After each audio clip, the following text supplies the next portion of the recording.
Hi, this is Heather, the registrar at the South Carolina Military Museum. Today we'll be talking about an artifact that we have here at the museum, the M1926 life belt.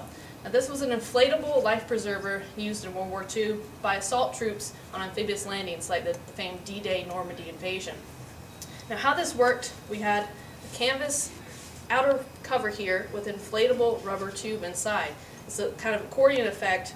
When air came into the tube, it would expand. Now, there was two ways that you could inflate this tube. First was pinching this little spot on the canvas. It says squeeze arrows together with a hard quick grip and release. Now, this would activate a CO2 bottle located within these little reservoirs here. And of course ours doesn't really have that in there, but during the date it was issued to the troops, there would have been a CO2 container in there. Now, if this failed, you had to do it the old slow method way.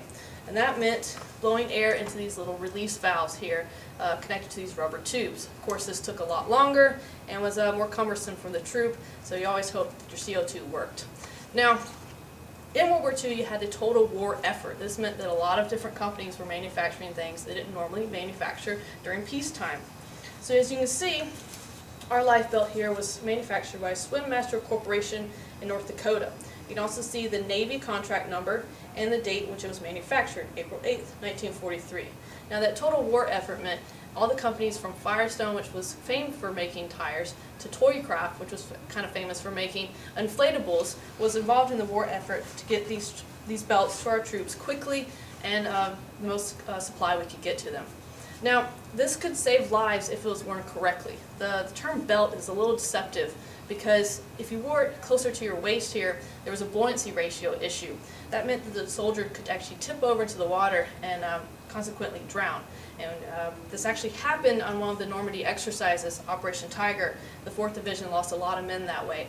So the Army kind of learned and better prepared their troops for wearing this life belt that actually kind of went a little closer onto the chest and up under the arms and kept that buoyancy ratio a little more balanced. Another great thing about the Army is they're great for making multiple purpose tools. This was great for the individual soldier, but also helped get supplies and crates to the shore if the boat capsized. So this could be wrapped around ammo crates, medical supplies, things like that.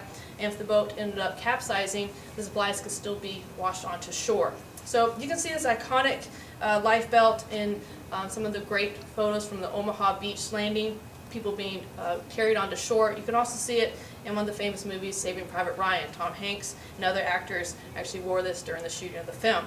So just one of the cool little iconic pieces of World War II history we have in the museum.